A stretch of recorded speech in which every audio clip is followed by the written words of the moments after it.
एका स्त्रीचा जाहीर अपमान हे महाभारताच्या युद्धासाठी कारण ठरलेलं होतं आणि आता तसंच महाभारत तमिळनाडूच्या राजकारणामध्ये घडताना दिसतंय का?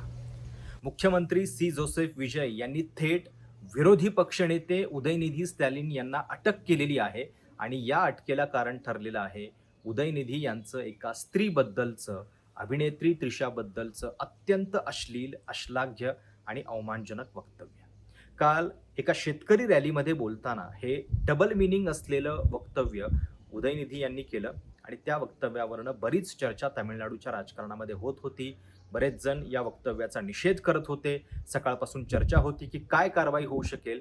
पण सी जोसेफ विजय मुख्यमंत्री, जे गेल्या काही दिवसामध्ये आपल्या धडाकेबाज निर्णयामुळं फार चर्चेत आहे, त्यांनी याही प्रकरणामध्ये एका स्त्रीचा अवमान होतोय आणि त्यातही ही स्त्री साधीसुधी नाहीये. अभिनेत्री त्रिशा यांचं नाव गेल्या अनेक वर्षांपासून मुख्यमंत्री विजय यांच्यासोबत जोडलं जात आहे. विजय यांचा जवळपास 2 दशकांचा संसार मागच्या म्हणजे 1.5 ते 2 वर्षापूर्वी त्यांनी घटस्फोट घेतल्यानंतर संपुष्टात आलेला होता आणि त्या घटस्फोटाचा जाहीर निर्णय त्यांनी सगळ्यांना सांगितलेला होता आणि या घटस्फोटानंतर म्हणजे त्याला कारणीभूत पण त्यांचं त्रिशाबद्दलचं रिलेशन होतं का याची चर्चा तमिळनाडूच्या राजकारणामध्ये अनेकदा होत आलेली आहे. पण याच त्रिशाबद्दलचं एक वक्तव्य उदयनिधी शेतकरी रॅलीमध्ये करतात आणि त्याच्यानंतर त्यांच्यावरती थेट अटकेची कारवाई करण्यात आलेली आहे. आता तमिळनाडूच्या राजकारणाचा इतिहास ज्यांना माहिती आहे, सत्तेत आल्यानंतर आपल्या विरोधी पक्षनेत्याची उचलबांगडी करून त्याला तुरुंगात टाकण्याची इथली प्रथा परंपरा जुनी आहे. करुणानिधी आणि जयललिता दोघांनीही एकमेकांच्या बद्दल हीच गोष्ट केलेली होती. पण इथं कारण जे आहे ते पूर्णपणे वेगळं आहे. नेमकं ते काय वक्तव्य होतं हे पण मी तुम्हाला सांगणार आहे. अनेक ठिकाणी मीडियामध्ये हे वक्तव्य सेन्सॉर केलं जात आहे, पूर्णपणे दाखवलं जात नाहीये. पण हे वक्तव्य मुळात आपल्या भारतीय राजकारणामधली पुरुषी मानसिकता किती विकृत आहे हे दाखवणार आहे आणि म्हणून ते नेमकेपणानं तुमच्यापर्यंत पोहोचलं पाहिजे. यासाठी मी तुम्हाला सविस्तर काय घडलं हे पण या व्हिडिओमध्ये सांगणार आहे. प्रसंग आहे 3 ऑगस्टचा, ज्यावेळी मुद्दा कावेरी पाणी वाटपाचा होता. कावेरीचं पाणी वाटप हे तमिळनाडूला न्याय्य प्रमाणामध्ये मिळत नाहीये. शेतकऱ्यांच्या जमिनी अजूनही कोरड्या आहेत. याच्याबद्दलचा एक प्रोटेस्ट मार्च DMKनं आयोजित केलेला होता आणि त्या रॅलीमध्ये बोलताना उदयनिधी मुख्यमंत्र्यांच्या बद्दल थेट विधानं करत होते. त्यांना डमी चीफ मिनिस्टर म्हणत होते. इथपर्यंत सगळं ठीक होतं. पण एका पॉइंटला गर्दीतनं त्यांच्या वक्तव्यावरती त्रिशा अशी आरोळी होते आणि त्याच्यानंतर उदयनिधी जे बोललेले आहेत त्या वक्तव्यावरनं हा गदारोळ झालेला आहे. बघा नेमका सिक्वेन्स काय होता. सुरुवातीला उदयनिधी असं म्हणतात की TVK गव्हर्नमेंट या संपूर्ण मुद्द्यावरती पूर्णपणे मौन राहिलेलं आहे. त्यांनी कावेरीचं पाणी तमिळनाडूला कसं मिळेल याच्यामध्ये लक्ष घालण्याच्या ऐवजी DMK नेत्यांच्यावरती खोट्या केसेस घालण्यामध्ये आपली एनर्जी खर्च केलेली आहे. असं म्हटल्याबरोबर खालना आवाज येतो त्रिशा आणि ह्याच्यानंतर मग उदयनिधी थांबतात, एक उपहासाचं स्माईल करतात आणि त्याच्यानंतर डबल मिनिंग असलेलं हे वक्तव्य करतात, ज्याच्यामध्ये ते काय म्हणतात, even if water doesn't come to our place, water must reach there, that's all he cares about. म्हणजे मराठीत काय तर आपल्याकडं पाणी येतंय की नाही याची चिंता जी आहे ती मुख्यमंत्र्यांना नाही, तिथं मात्र पाणी पोहोचलं पाहिजे. म्हणजे पाणी येवो अगर न येवो, तिथं मात्र आलं पाहिजे. आता या वक्तव्याचा अर्थ मी तुम्हाला वेगळ्या भाषेत सांगायची गरज नाहीये. இருக்கக்கூடிய முதலமைச்சர் வாயை திறந்து பேசுறாரா? பேச மாட்டேங்கிறார். அவருக்கு இருக்கக்கூடிய ஒரே கவலை என்ன? திமுக மேல என்ன பொய் வழக்கு போடலாம், என்ன பொய் கேஸ் போடலாம்.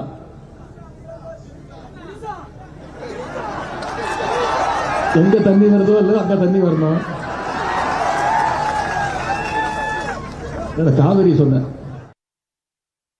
कदाचित आणि सोशल मीडियावरती पण अनेक स्त्रियांनी याच्याबद्दल लिहिलेलं आहे की हा पूर्णपणे पुरुषी मानसिकतेचा दाखला आहे.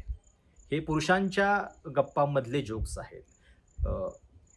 अशा पद्धतीचा द्विअर्थी शब्द वापरून आणि त्याच्यामध्ये पुन्हा बचाव करतायत उदयनिधी स्टॅलिन की मी त्रिशाचं नाव कुठेही घेतलेलं नाहीये, मी कोणाबद्दलही बोललेलो नाहीये. पण बघा अशा पद्धतीचं वक्तव्य करून नंतर ते पुन्हा थोड्या वेळासाठी थांबतात आणि कुत्सितपणे पुन्हा गर्दीकडे बघून म्हणतात, मी कावेरीबद्दल बोलतोय, मी कावेरीच्या पाण्याबद्दल बोलतोय. म्हणजे हे पाणी आलं किंवा नाही, पण तिथं मात्र पाणी आलं पाहिजे असं द्विअर्थी, डबल मिनिंग आणि अत्यंत विकृत लेवलचं वक्तव्य करून उदयनिधी स्टॅलिन या संपूर्ण राजकारणामध्ये स्त्रियांचं स्थान नेमकं काय आहे हे खरं तर दाखवून देत आहेत. आणि या वक्तव्यावरनं मग गदारोळ सुरू झाला. अनेक तामिळनाडूतल्या विरोधी पक्षनेत्यांनी सुद्धा टीका केली. हे वक्तव्य जे आहे ते अत्यंत चुकीचं आहे आणि त्याच्यातून त्यांनी थेट त्रिशाचा अपमान केलेला आहे याच्याबद्दलची विधानं होऊ लागली. DVKच्या प्रवक्त्यांनी या सगळ्या संदर्भात राष्ट्रीय महिला आयोगाला पण एक पत्र लिहिलं, कारवाईची मागणी केली आणि त्याच्यानंतर थेट आज सकाळी पोलीस, तामिळनाडूचे पोलीस हे उदयनिधी स्टॅलिन यांच्या घरामध्ये पोहोचले आणि त्यांना अटक केलेली आहे.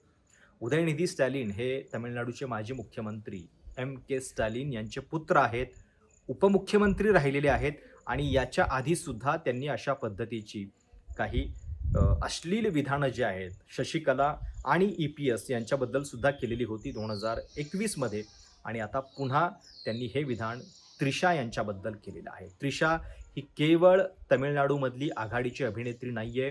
त्रिशा आणि विजय यांच्या रिलेशनची चर्चा तमिळनाडूच्या राजकारणामध्ये अनेक वर्षांपासून होतीये. विशेषतः विजय यांचा घटस्फोट झाल्यानंतर तुम्ही बघितलं असेल, विजय यांच्या शपथविधीसाठी त्रिशा आवर्जून उपस्थित होती. त्यावेळी तिचा लुक, त्यानंतर तिनं केलेली कमेंट आणि विजय यांच्या बड्डेच्या वेळी, त्यांच्या वाढदिवसाच्या वेळी त्रिशानं कापलेला केक आणि त्या दोघांचा एकत्रित फोटो हा सुद्धा विजय यांनी ट्विट केलेला होता, त्याच्याबद्दल जाहीरपणे पोस्ट केलेली होती आणि या दोघांच्या रिलेशनची चर्चा तेव्हापासून सातत्यानं होतीये. या पार्श्वभूमीवरती उदयनिधी स्टॅलिन यांनी त्रिशाबद्दल केलेलं हे अश्लील डबल मिनिंगचं वक्तव्य याचा सर्व स्तरातून निषेध होतोय आणि थेट अटकेची कारवाई विजय यांनी केलेली आहे. आता या विजय आणि उदयनिधी स्टॅलिन यांच्या नात्याला सुद्धा एक वेगळा पदर आहे. म्हणजे उदयनिधी स्टॅलिन आणि विजय हे कधी काळी एकमेकांचे मित्र होते. उदयनिधी स्टॅलिन यांनी एक सिनेमा प्रोड्यूस केलेला आहे आणि नंतर अनेक केले, पण सुरुवातीचा जो केला ज्याच्यामध्ये विजय यांनी काम केलेलं आहे, त्रिशा यांनी काम केलेलं आहे आणि दोघे कॉलेजमध्ये असताना नंतर जेव्हा काही काळासाठी दुरावलेले होते त्याच्यानंतर या बिझनेसमध्ये येण्याचा सल्ला विजय यांनी उदयनिधीला दिला होता असं देखील म्हटलं जातं. पण नंतर काही काळानंतर त्यांची दोघांचीही समीकरणं जी आहेत ती वेगवेगळ्या दिशेने गेली आणि नंतर पुन्हा या राजकारणानं त्यांना एकत्रित आणलं.